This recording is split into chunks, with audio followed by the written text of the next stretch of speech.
Just a quick take going in. Was there a clear winner or loser for each of you? I'll start with you, Morgan, tonight. No, not a clear one. I think what happened is what I thought would happen, which is they all went after Haley, especially in the first hour. And she did, in the first hour, what I thought she needed to do, which is to not let it get to her. She kept her cool, and she used their attacks as a moment of opportunity. Not everyone's going to agree with her. There's a lot of people that are going to be inspired by Vivek and some of the things he was saying about going against the bureaucracy in D.C. But, yeah, the gloves were off tonight. Mick. I think if anybody who seriously watches Washington, D.C. realizes that Vivek Ramaswamy is not a serious candidate. He was in this to try it. He was a child. He was attacking people like you would in a high school debate class. They were all ad hominem attacks. Many of them had like any basis in fact whatsoever. He doesn't understand how the government works. And I think you saw folks start to sort of ignore him towards the end. Even the moderators are saying, you know, thanks very much, be quiet. They got sick of this very soon. I don't know if there was a winner, but if there was a loser, it was Vivek Ramaswamy.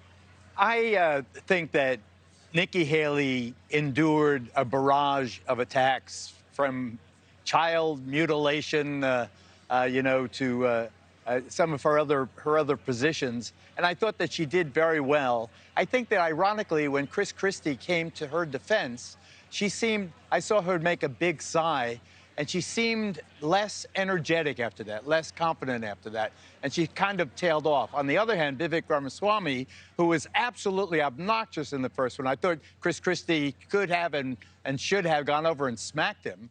He redeemed himself somewhat toward the in the second hour. He was less bad, but he still comes across as a smug know-it-all. Maybe it's just generational, the fact that I'm the 80-year-old they're always making fun of.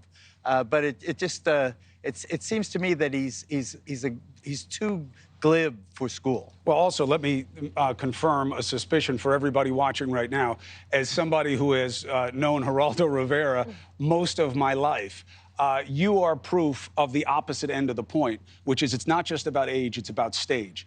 I don't want any part of you in any kind of disagreement today any more than I did 25 years ago. But it's case by case. It's not just age. Whatever age you are, your hair isn't telling the story, and your mind is sharp and clear, and your heart is pure.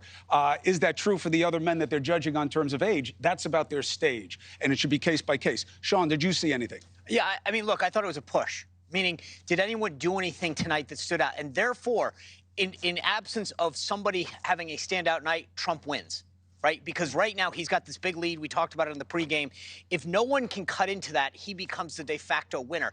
There was no one tonight that stood out to the point where tomorrow morning, if there was a flash poll in Iowa, New Hampshire, you're going to see them move one way or the other. Everyone did what they needed to do today, and therefore, I think it's literally a push. I am going to do something different for you. I am not going to shade the coverage by playing sound and baiting answers that let you understand what I thought. I'll just tell you, okay? I think this was the best night that Governor Chris Christie has had. I thought that he was communicating something that's really important to independent voters, which is, I'm going to answer the questions. I'm going to tell you what they are. They're asking the questions. They take the time to think about them. I'll give you a straight answer. And I thought he handled himself better in that regard than he had in the earlier ones. My question mark is going to be about Nikki Haley. It's not easy. As we were talking before, if you watched our lead-up coverage, it's different when you're out there on the stage. Everybody's coming at you. You feel the pressure. You're worried about what this is doing at home. You don't know how you can control it. You're not getting help from the moderators. It's not their job to help you. I thought that cowed her a bit. She obviously has a great command of what she believes in terms of leadership style, which I think will help her. But on that stage, that was tough. I also thought it was a good moment, though dicey, for Chris Christie to defend her the way he did. I was afraid of him getting hit with a mansplaining charge, but that's probably the wrong party. Hey, thank you for watching. Please go to newsnationnow.com, newsnationnow.com, and you can find NewsNation on your television provider. And don't forget to click the red subscribe button down below. Then you will get more of NewsNation's fact-driven coverage.